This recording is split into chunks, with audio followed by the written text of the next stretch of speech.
नमस्कार दोस्तों। आज हम लोग स्पैन लेंथ और टेंशन लेंथ से जुड़े हुए जो भी ऑब्जेक्टिव क्वेश्चन होंगे उसके बारे में डिस्कस करेंगे। तो लेक्चर में या क्लास में अगर आप लोगों ने पढ़ लिया होगा या मैंने लेक्चर में डिस्कस किया है कि स्पैन लेंथ क्या होता है या फिर आप कह सकते हैं टेंशन लेंथ क्या है, दोनों के बारे में हमने बता रखा है आपको ऑलरेडी। ठीक है, और होप सो आपको मालूम भी होगा कि स्पैन लेंथ क्या होगा और टेंशन लेंथ क्या होगा। अगर आप फिफ्थ सेमेस्टर इलेक्ट्रिकल ब्रांच हैं तो डेफिनेटली ट्रैक्शन पेपर पढ़ रहे होंगे और उसमें आपको मालूम होगा। तो ये जो भी ऑब्जेक्टिव है आपका ट्रैक्शन सब्जेक्ट से ही जुड़ा हुआ है। तो चलिए स्टार्ट करने से पहले मैं कुणाल स्ट्रीम एकेडमी में आपका स्वागत करता हूं। अगर आप स्ट्रीम एकेडमी से जुड़ना चाहते हैं तो टेलीग्राम पर जाइए और स्ट्रीम एकेडमी सर्च कीजिएगा। स्ट्रीम एकेडमी के नाम से आपको वहां पे एक चैनल मिलेगा, आप वहां से स्ट्रीम एकेडमी ज्वाइन कर सकते हैं। लेक्चर से रिलेटेड या फिर क्लास से रिलेटेड जो भी अपडेट होगा वो आपको स्ट्रीम एकेडमी पर मिलते रहेगा, या इस ऑब्जेक्टिव से रिलेटेड जो भी पीडीएफ होगा वो भी वहाँ पे आपको अवेलेबल हो जाएगा। ठीक है, तो आइए हम लोग स्टार्ट करते हैं। तो सबसे पहले आपको ये पता होगा कि स्पैन लेंथ क्या है और टेंशन लेंथ क्या है। ठीक है, स्पैन लेंथ क्या है और टेंशन लेंथ क्या है, दोनों के बारे में ऑलरेडी मैंने आपको बता रखा है। देखिए, स्पैन लेंथ जनरली क्या होता है कि दो पोल, कोई भी दो मास्ट, या हालांकि ट्रैक्शन में उसे पोल नहीं मास्ट बोला जाता है, तो कोई दो मास्ट के बीच का जो डिस्टेंस होता है उसे हम क्या बोलते हैं, स्पैन या स्पैन लेंथ बोलते हैं। और टेंशन लेंथ की बात कीजिए तो आपको याद होगा अगर कि दो मास्ट, ऐसा बोल रहा हूं मैं, अब ये दो मास्ट नहीं बोलना है हमको, इसके बीच में नंबर ऑफ मास्ट हो जाएगा। तो इस पे आप देखे होंगे कहीं पे, यहाँ पे एक वेट हम लोग लटकाते थे और एक वेट इधर लटकाते थे। ठीक है, और इसके बीच में हमारा कैटनरी वायर और कॉन्टैक्ट वायर स्ट्रिंगिंग किया हुआ रहता था।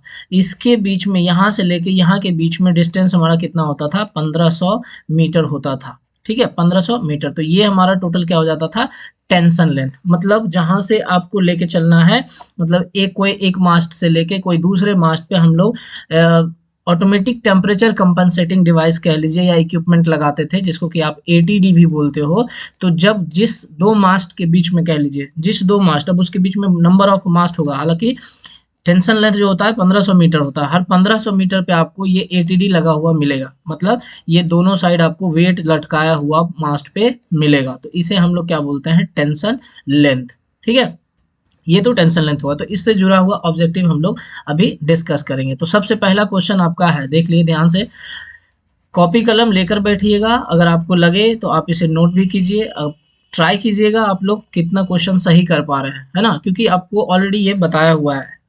ठीक, तो पहला क्वेश्चन देखिए हम लोग है, कह रहा है कि distance between two consecutive OHE, कोई दो OHE के बीच के डिस्टेंस को हम लोग क्या बोलते हैं, tension length, span length, encumbrance या स्टैगर। ठीक है, तो देखिए इनकम्बरेंस किसको बोलते हैं, मान लीजिए ये आपका कॉन्टैक्ट वायर है और यहाँ से आपका कैटनरी जा रहा है, तो ये डिस्टेंस जो है हमारा क्या कहलाता है, इनकम्बरेंस। स्टैगर क्या होता है, ऑलरेडी ये भी मैंने आपको बताया है। ये मान लीजिए आपका पेंटोग्राफ है और ये आपका कॉन्टैक्ट वायर है। तो कॉन्टैक्ट वायर जो होता है, ये स्टैगर कॉन्टैक्ट वायर आपका स्ट्रेट रहता है, बट स्ट्रेट रहने के वजह से भी आप कह लीजिए, यह जब पेंटोग्राफ मूव करता है तो जिगजैग के पाथ में मूव करता है। तो ये पेंटोग्राफ में जो होता है ना, बिल्कुल ही स्ट्रेट नहीं होके, इसका एक रेफरेंस अगर मानिए तो आपका कुछ इस प्रकार से ऐसा ऐसा रहता है, आप ऐसा मान लीजिए। ठीक है, ऐसा, ठीक, ये कुछ ऐसा रहता है। तो ये जो डिस्टेंस होता है ना, इसी को हम लोग क्या बोलते हैं, स्टैगर बोलते हैं। ठीक, सीधा तो होता है आपका जो कॉन्टैक्ट वायर है, बिल्कुल ही सीधा होता है, लेकिन जो ट्रैक होता है उस पे उसका जो पेंटोग्राफ का मिडिल एक्सिस होता है, उससे कॉन्टैक्ट वायर थोड़ा बहुत राइट और लेफ्ट जो होता है मार्जिन किया हुआ रहता है, ताकि जिगजैग पाथ में चल सके और पेंटोग्राफ या फिर कॉन्टैक्ट वायर फ्रिक्शन की वजह से डैमेज नहीं हो। एक ही जगह अगर मान लीजिए सीधा रहेगा तो एक ही जगह पे आपका क्या होगा, रन करते रहेगा, तो जिसकी वजह से हो सकता है पेंटोग्राफ भी डैमेज हो जाए फ्रिक्शन की वजह से, और या फिर कॉन्टैक्ट वायर डैमेज हो जाए। तो इसलिए इसको क्या बनाया जाता है, जिगजैग पाथ में बनाया जाता है। ठीक, तो इसका करेक्ट आंसर क्या हो जाएगा, स्पैन लेंथ। ध्यान दीजिएगा, कोई दो कंसेक्यूटिव, कोई दो लगातार रहेगा तो उसको हम लोग क्या बोलते हैं, स्पैन लेंथ। ठीक, नेक्स्ट क्वेश्चन आ जाइए, दूसरा नंबर देखिए, in traction AC traction span length varies in step of. तो इसका आप करेक्ट आंसर क्या है, 4.5। ये भी आपको बताया हुआ है, लिखवाया हुआ भी होगा कि कितने मल्टीपल में जो स्पैन बनाता है। जैसे कि आप 4.5 मीटर के मल्टीपल में बनाया जाता है। जैसे आप नॉर्मल आपका क्या है, 72 मीटर का रहता है, स्टैंडर्ड बोल लेते हैं, 72 मीटर का रहता है। इसको आप डिवाइड कीजिए 4.5 से। जब आप इसको डिवाइड कीजिएगा तो यहाँ पे कोई होल नंबर आ जाएगा। ठीक, ठीक है ना। तो इसलिए क्या बोला था, तो वो हमारा क्या हो जाता है कि उतना मास्ट लगेगा वहां पे। मास्ट के लीजिएगा उतने मतलब उस स्टेप में हम लोग बनाते हैं होल नंबर में 4.5 के गुना में ही होना चाहिए। जैसे कोई भी स्पैन बनाइएगा तो ये 9 मीटर का हो जाएगा, बिल्कुल सही है। या फिर 4.5 से 3 और कीजिएगा तो 9 4 13 ना, 13 13.5 मीटर भी हो जाएगा स्पैन। उसके अलावा आपका कुछ नहीं होगा, ठीक है। तो स्पैन लेंथ जनरली ये स्टैंडर्ड है आपका 4.5 मीटर के मल्टीपल में होता है। करेक्ट आंसर इसका क्या होगा, ऑप्शन बी। क्वेश्चन नंबर 3 देखिए, maximum span length in AC traction on tangent track is. तो maximum span length tangent track पे कितना होता है, ये भी आपका है स्टैंडर्ड क्या है, ऑप्शन बी 72 मीटर हो जाएगा। नेक्स्ट क्वेश्चन देखिए, क्वेश्चन नंबर 3 में आते हैं। क्वेश्चन नंबर 3 बोल रहा है कि स्टैंडर्ड स्पैन लेंथ इन रेगुलेटेड एसी ट्रैक्शन। सबसे पहला चीज आप इस टर्म को समझिए, रेगुलेटेड एसी ट्रैक्शन किसको बोलते हैं। तो यहाँ पे रेगुलेटेड एसी ट्रैक्शन बोलते हैं जिसमें कि टेम्परेचर कंपनसेशन इक्विपमेंट लगा होता है। अर्थात ऐसा बोले कि वैसा स्पैन या जो स्ट्रिंगिंग किया हुआ है कॉन्टैक्ट वायर या कैटनरी, उसमें एटीडी लगा हुआ रहेगा, तो उसको हम लोग क्या बोलेंगे, रेगुलेटेड। मतलब उसमें सैगिंग जो होगा वो बहुत ही कम होगा। अनरेगुलेटेड जो नॉर्मल एक वायर लिए और दो मास्ट के बीच में हम स्ट्रिंगिंग कर दिए, तो ये हमारा हो गया क्या, अनरेगुलेटेड। इसमें किसी भी प्रकार का कोई टेम्परेचर कंपनसेशन डिवाइस नहीं लगा हुआ होता है, ठीक है। तो ये अनरेगुलेटेड होता है, और जिसमें आपका एटीडी लगा रहेगा वो आपका क्या होता है, रेगुलेटेड। तो इसमें पूछा जा रहा है कि रेगुलेटेड एसी ट्रैक्शन में स्टैंडर्ड स्पैन लेंथ क्या होता है। तो देखिए आसान से आप इसको कर सकते हैं, 55 है, 57.5 है, 49.5 है और 61 है। तो इसका करेक्ट आंसर क्या हो जाएगा, 49.5, ठीक है। अब इसको निकालने का भी आप कह सकते हैं कि इसको आप 4.5 से भाग दे के देख लीजिएगा, हो कोई पूर्णांक संख्या आ जाएगा, मतलब होल कुछ ऐसा 5 6 ऐसा करके आ जाएगा, तो यही होगा। बाकी सब में डिवाइड कीजिएगा तो सब कोई दशमलव में आएगा, मतलब हर एक का दशमलव में आएगा, तो जिसका दशमलव में आएगा वो आंसर नहीं होगा। करेक्ट क्या हो जाएगा आपका, 49.5। इसको आप भागा दे दीजिएगा 4.5 से, क्योंकि 4.5 के मल्टीपल में ही होता है जनरली, ठीक है ना।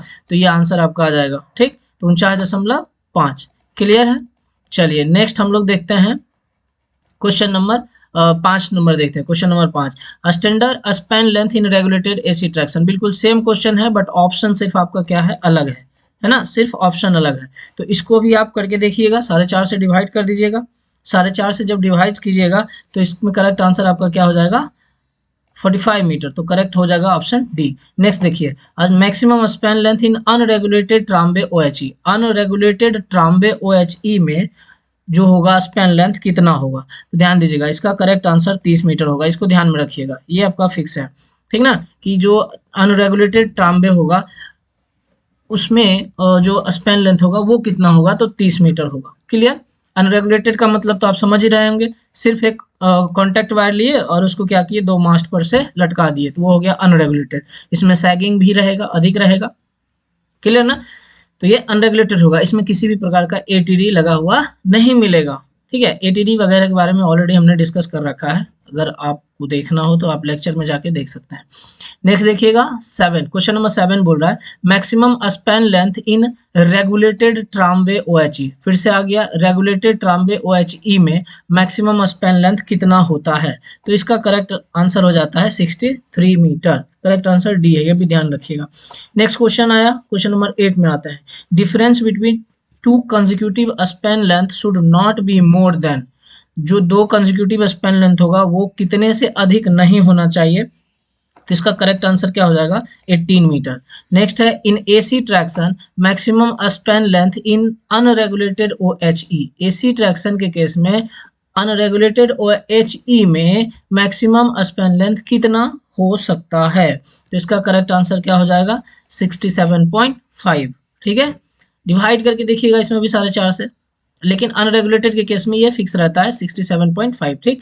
अब बोला जा रहा है कि if unequal encumbrance is used between two OHE structures maximum span length will be. तो यहाँ पे देखिए, पहले तो समझिए अनइक्वल इनकम्बरेंस का मतलब क्या हो गया, ये एक मास्ट है, इस पे ये क्या होगा, कॉन्टैक्ट वायर, और ये क्या हो गया, कैटनरी वायर। तो ये वाला जो डिस्टेंस रहता है एक्सियल डिस्टेंस, इसको हम लोग क्या बोलते हैं, इनकम्बरेंस। तो ये हर जगह सेम होता है, लेकिन यहाँ बोल रहा है जब ये अनइक्वल होगा तब मैक्सिमम स्पैन लेंथ कितना होगा, ठीक। तो इसका करेक्ट आंसर क्या हो जाएगा, 67.5। देखिए ये सब कॉमन आपको मिलेगा, 67.5 67.5 ये स्टैंडर्ड है आपका, फिक्स करके फिक्स रहता है, ऐसा जनरली समझ के रखिएगा, ठीक है। नेक्स्ट कहते हैं कि determination of a maximum span length does not depend upon, span length जो होता है maximum span length does not depend upon, किस पे डिपेंड नहीं करता है, ठीक है ना, किस पे डिपेंड नहीं करता है, तो ग्रेडियंट पे हमारा क्या करता है कि स्पैन लेंथ डिपेंड नहीं करता है, ठीक है, क्लियर है आपका। नेक्स्ट क्वेश्चन देखिए, क्वेश्चन नंबर 12, क्वेश्चन नंबर 12 में क्या बोल रहा है कि with cross type OHE equipment with actual crossing of OHE at a facing turnout the anchor span shall not be more than, anchor span कितना से ज्यादा नहीं होना चाहिए, उससे अधिक नहीं होना चाहिए, कितना से, तो आपका देखिए इसका करेक्ट आंसर है 54 मीटर, ठीक। नेक्स्ट आइए, on curves the measurement of span length in odd number of track is measured from, है ना, कर्व पे जो होता है स्पैन लेंथ मेजर किया जाता है इन ऑड नंबर में, तो मतलब कहाँ से मेजर किया जाता है ये पूछा जा रहा है आपका, ठीक है। तो क्वेश्चन नंबर इसका देखिए करेक्ट आंसर हो जाएगा आपका outer rail of the middle track, middle track के आउटर रेल से मेजर किया जाता है, ठीक। नेक्स्ट क्वेश्चन आते हैं, देखिए नेक्स्ट क्वेश्चन में है on curves the measurement of span length in even number of a track is measured from the center of a formation is measured from, कहाँ से मेजर किया जाता है, तो ये क्वेश्चन का भी आपका करेक्ट आंसर है आपका option C, inner rail of the first outside track. Next, distance between one anchoring end to the other anchoring end of OHEs conductor is called, एक एंकरिंग एंड से लेके दूसरे anchoring and के बीच के जो conductor लगे रहते हैं उसके बीच के जो डिस्टेंस होते हैं उसको हम क्या बोलते हैं, क्लियर। तो यहाँ पे आपका हो जाएगा क्या, टेंशन लेंथ, याद कीजिए आपको बताए थे, यहाँ कोई एक एंकरिंग एंड यहाँ रहेगा मजबूती से बांधने के लिए और एक यहाँ पे रहेगा, यहीं पे आपका टेंशन लेंथ रहता है, मतलब यहाँ पे एंकरिंग ATD लगा हुआ रहता है आपका, है ना, ये ATD लगा रहता है। अलग अलग प्रकार के मास्ट के बारे में भी ऑलरेडी मैंने डिस्कस कर रखा है आपको। तो यहाँ से आपका ये रहेगा, तो इसके बीच का डिस्टेंस कितना होता है भैया, ये 1500 होता है, और ये जो होता है इसको हम क्या बोलते हैं, टेंशन लेंथ बोलते हैं, ठीक है, ये क्या कहलाता है, टेंशन लेंथ। तो इसका करेक्ट आंसर क्या हो जाएगा, option A, tension length. Next, maximum tension length in AC traction is, तो मैक्सिमम जो मतलब टेंशन लेंथ होता है वो कितना होता है, बता दीजिए, इसमें तो अभी तुरंत बताया है कितना, 1500 होता है, तो करेक्ट आंसर क्या हो जाएगा, ऑप्शन ए, 1500, ठीक है, कितना होता है, 1500 होता है आपका। नेक्स्ट देखिए क्वेश्चन नंबर 17, क्वेश्चन नंबर 17 में आते हैं, इन AC traction maximum tension length में बी परमिसिबल इन यार्ड, नॉर्मल कंडीशन में आपको बोला जाए कि मैक्सिमम टेंशन लेंथ कितना होता है, तो 1500 होता है, लेकिन वही चीज आपको बोला जाएगा कि यार्ड में कितना होता है, तब देख लीजिए, तो यार्ड में आपका जो होता है 2000 होता है, ठीक ना, यार्ड में कितना होता है, 2000 मीटर हो जाता है।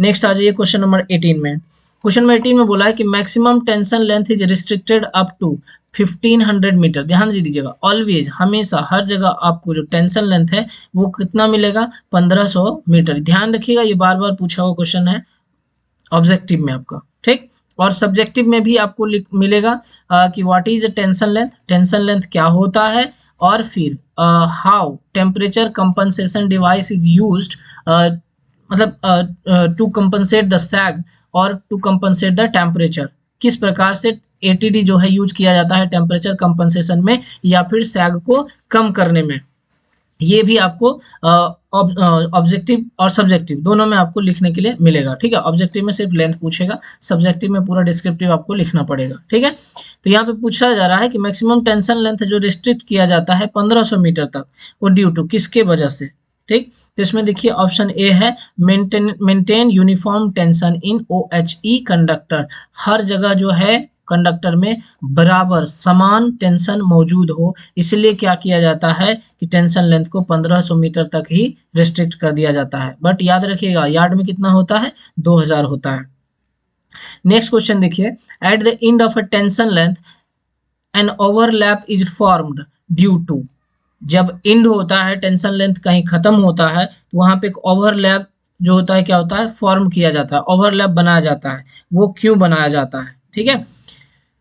तो आपको ध्यान होगा, सबसे पहले तो ओवरलैप के बारे में भी बताया है मैंने आपको। ओवरलैप जो होता है किस लिए होता है, कोई दो लाइन पैरेलल में बिछा जाता है और सप्लाई को चेंज किया जाता है। सप्लाई मतलब कि फेज चेंज करने की बात नहीं कर रहा हूँ। जैसे एक में मान लीजिए कोई एक वायर इधर से आ रहा है और कोई दूसरा वायर यहाँ आ रहा है, तो इससे इसमें चेंज करना होगा सप्लाई। तो फिर हम कैसे करेंगे, तो इस दोनों को हम कुछ दूर तक पैरेलल लेके चलते हैं और फिर मैकेनिकली सपोर्ट मिल जाता है दोनों को, और फिर यहाँ से क्या करते हैं, जंपर वायर के सहारे या फिर आइसोलेटर विथ जंपर वायर के सहारे हम क्या करते हैं, इसको कनेक्ट कर देते हैं। तो इससे सप्लाई क्या होगा, इसमें आ जाता है ना। तो इसलिए हम लोग ओवरलैप का यूज करते हैं। जनरली दो प्रकार का होता है, एक इंसुलेटेड और एक क्या होता है, अनइंसुलेटेड। याद होगा आपको, एक इंसुलेटेड होता है और एक होता है अनइंसुलेटेड, है ना। दोनों के बारे में ऑलरेडी मैंने डिस्कस किया है आपके लेक्चर में। तो ये बोला जा रहा है कि जो ओवरलैप बनाया जाता है, आखिर क्यों बनाया जाता है। तो यहाँ पे देखिए, मेंटेन इलेक्ट्रिकल क्लियरेंस, नहीं, इलेक्ट्रिकल क्लियरेंस मेंटेन करने के लिए नहीं किया जाता है। टू मेंटेन मैकेनिकल क्लियरेंस, बिल्कुल भी नहीं। To maintain mechanical and electrical clearance, मतलब दोनों कह रहा है, नहीं। To provide smooth passes for pantograph, तो करेक्ट आंसर क्या हो जाएगा, option D, to provide smooth passes of pantograph. ठीक है, इसको ध्यान में रखिएगा, ये भी क्वेश्चन आपको पूछा हुआ है। ये small tension length is much useful, एक छोटा टेंशन लेंथ होता है वो अधिक यूजफुल होता है at the time of OHE breakdown और मेंटेनेंस वर्क ड्यू टू। ठीक है, जो स्मॉल टेंशन लेंथ हम बनाते हैं वो अधिक यूजफुल होता है, कभी भी मान लीजिए OHE में ब्रेकडाउन हो गया या फिर उसमें कोई मेंटेनेंस वर्क करना है, तो मतलब किस प्रकार से, कहिए कि mechanical independence of each tension length. देखिए, मान लीजिए कि ये कोई दो मास्ट है ना, इस पे एक टेंशन लेंथ लगा है, इस पे एक टेंशन लेंथ लगा है, तो ये बिल्कुल अलग होगा। अब फिर मान लीजिए कोई अलग होगा, तो यहाँ से आपका एक फिर अलग से टेंशन लेंथ लगेगा, तो ये टेंशन लेंथ और इस टेंशन लेंथ से कोई मतलब दोनों को नहीं है, तो दोनों का दोनों क्या रहता है, इंडिपेंडेंस रहता है। तो ऑप्शन ए भी सही है। To maintain uniform tension in entire section, तो ये जो पूरा सेक्शन होगा आपका, ये 1500 मीटर का जो दूरी रहता है, इस पे बराबर बराबर क्या रहता है, टेंशन मौजूद रहता है। ठीक, नेक्स्ट है आपका easy transportation of OHE conductor, बिल्कुल ये भी सही है। नेक्स्ट है आपका ऑल ऑफ दी अबव, तो करेक्ट आंसर इसका क्या हो जाएगा, ऑल ऑफ दी अबव हो जाएगा। ठीक है, करेक्ट आंसर क्या हो जाएगा, all of the above. Next question कहता है कि इन which type of overlap is formed at the end of every tension length, किस प्रकार का ओवरलैप बनाया जाता है हर एक टेंशन लेंथ पर। ठीक है, तो देखिए, इंसुलेटेड ओवरलैप या uninsulated overlap, either insulated overlap या uninsulated overlap, none of the above. देखिए, हर टेंशन लेंथ पे ये जरूरी नहीं है कि आपका किस प्रकार का रहेगा टेंशन लेंथ, इंसुलेटेड किस प्रकार का ओवरलैप रहेगा, तो इंसुलेटेड रहेगा या अनइंसुलेटेड, दोनों में से कोई रह सकता है। ठीक है ना, दोनों में से कोई रह सकता है, इंसुलेटेड भी हो सकता है और अनइंसुलेटेड भी रह सकता है। तो इसका करेक्ट आंसर क्या हो जाएगा भैया, ऑप्शन सी हो जाएगा इसका करेक्ट आंसर। ठीक है, ऑप्शन सी इसका क्या होगा, करेक्ट आंसर 32 का 21 का option C, either insulated overlap और अनइंसुलेटेड ओवरलैप। ठीक है, ओवरलैप के बारे में ऑलरेडी डिस्कस किया हुआ है लेक्चर में।